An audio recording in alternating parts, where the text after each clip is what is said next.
Soft piano music fades in, warm but melancholic. Slow B-roll of an empty kitchen table, a cold cup of coffee, rain against a window. There are moments in life when the person you trusted most, the one who was supposed to be your shelter, becomes the storm. Music softens slightly. Music softens slightly. My name is Layla, and for 7 years I believed that love meant endurance, that loyalty meant silence, that being a good wife meant shrinking smaller and smaller, until there was almost nothing left of me at all. Pause. Sound of rain. This is the story of the 7 nights that broke me open, and what I discovered when the pieces finally settled. Title card fades in.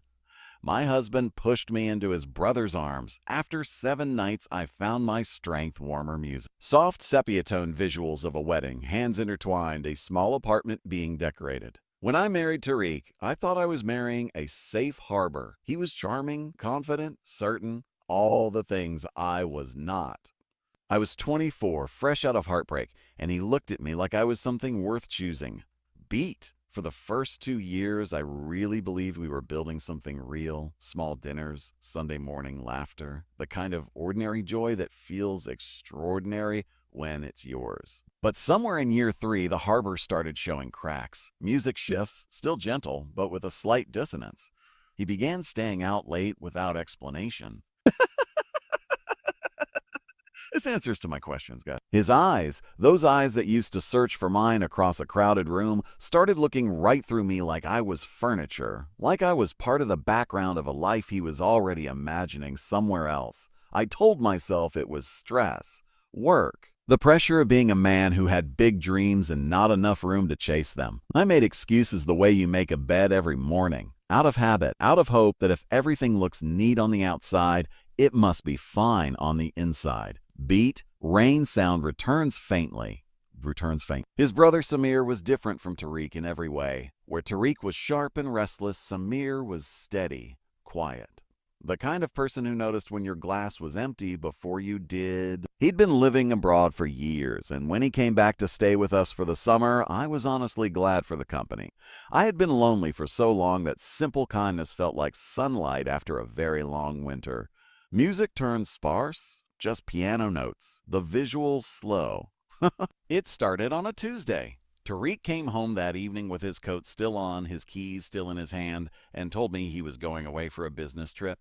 3 weeks, maybe more. He said it the way you read off a grocery list, flat, emotionless, already halfway out the door. What he didn't tell me, what I wouldn't learn until much later, was that the trip had nothing to do with business. Pause. Night 1. Clock ticking softly beneath the narration. Samir found me sitting on the kitchen floor at midnight, surrounded by papers I'd been pretending to sort for 2 hours.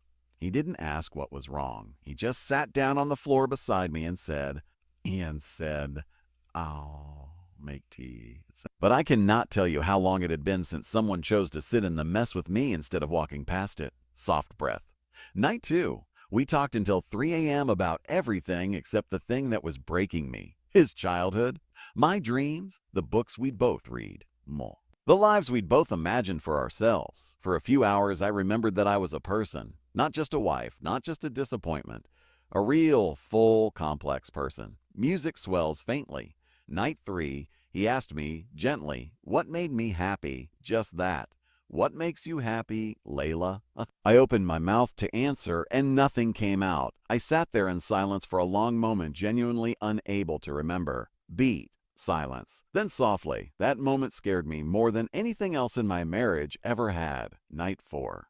I found a message on Tariq's old laptop. He'd forgotten to log out of his email. I wasn't snooping. I was looking for a charger cable, and the screen lit up. The email was from a woman I didn't know. The words were not the words of strangers. Long pause. The rain sound returns. The rain sound returns. I sat completely still for what felt like an hour. Then I closed the laptop, made myself a cup of tea I never drank, and stared at the wall until the sun came up. Night 5. Samir noticed something was wrong. I hadn't spoken all day. He sat beside me on the porch and didn't push, But when I finally cracked, when 7 years of keeping it together finally crumbled all at once, he didn't panic. He didn't offer me solutions. He just said, "You don't have to decide anything tonight. You just have to get through tonight. Music swells with quiet emotion. I cried the way I hadn't cried since I was a little girl. The deep, ugly kind of crying that empties something out of you. And somewhere in all of it, I realized, this is not what love is supposed to cost. Night 6. I called my sister for the first time in 2 years. Tarek had slowly, carefully, quietly built a wall between me and everyone who'd known me before him. I hadn't even noticed it happening until I was already standing alone on the other side. My sister answered on the second ring. When she heard my voice, she simply said, "I've been waiting for you to call." Emotional pause. Night 7. I didn't sleep. I sat at the kitchen table with a pen and a blank notebook, and I wrote down everything. Everything I had given up, everything I had buried, everything I had pretended not to feel, page after page after page. And then I wrote something at the top of a fresh page that changed everything. What do I want my life to look like? Not Tarek's life, not a wife's life, my life. Long pause. Music slowly brightens. For the first time in 7 years, I had an answer. Music becomes fuller, hopeful, but still tender. When Tariq came home, I didn't scream. I didn't fall apart. I showed him what I had found, calmly, clearly, without a tremor in my voice. He denied it. Then he minimized it. Then he blamed me. Each deflection felt like a door closing, and I let every single one close without trying to force it back open. Beat, I want to be honest with you, because this story deserves honesty. Not once.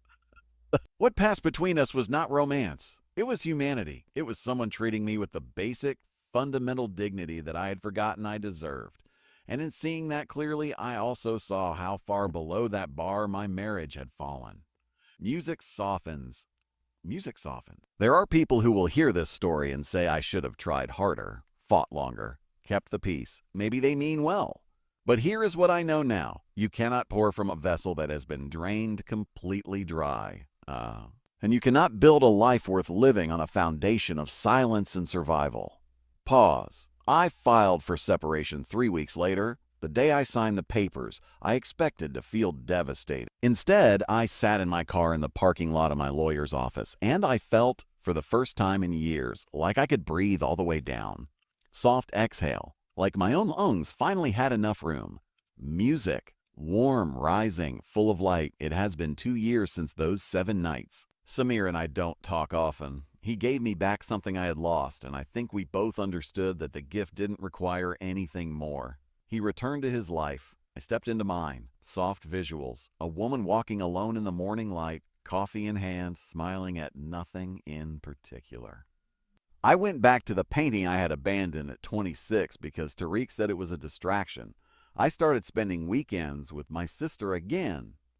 I took a small apartment with windows that catch the afternoon sun, and I fill it with music and half-finished canvases and the particular quiet that belongs only to a person who has finally chosen herself. Beat. I want to tell every woman, every person who is sitting in their own version of that kitchen floor, your confusion is not weakness. Your loneliness is not a personal failure. The fact that you stayed and tried and hoped does not make you naive. It makes you human. But there is a difference between loyalty and self-erasure. There is a difference between working on a marriage and disappearing inside one. Music swells. The 7 nights that seemed like my undoing were actually the 7 nights that gave me back to myself, and I would not trade a single one. Music gently fades, warm quiet. If Layla's story touched something in you, if any part of it felt like a door you've been standing in front of, afraid to open, you are not alone. Every story of healing begins with one honest moment, one night, one question asked in the dark. What do I want my life to look like? Pause. Music slowly brightens one final time. Here at Pure Kindness, we believe that the most courageous thing a person can do is share their truth. Because somewhere out there, someone is waiting to hear exactly that story. Exactly your story. Exactly your story. So if this video moved you, please take a moment to subscribe to Pure Kindness so you never miss a story that might be meant for you. And in the comments below, we want to hear from you. Have you ever found your strength in an unexpected place? Have you ever had someone, a stranger, a friend, a quiet presence, hand you back a piece of yourself you thought was lost? Tell us your story. Every heart-touching story deserves to be heard. Pause. Thank you for being here. Thank you for listening. A puff. And thank you for choosing, again and again, to believe in the beauty of the human heart. Music fades out. End card with subscribe button and share your story CTA.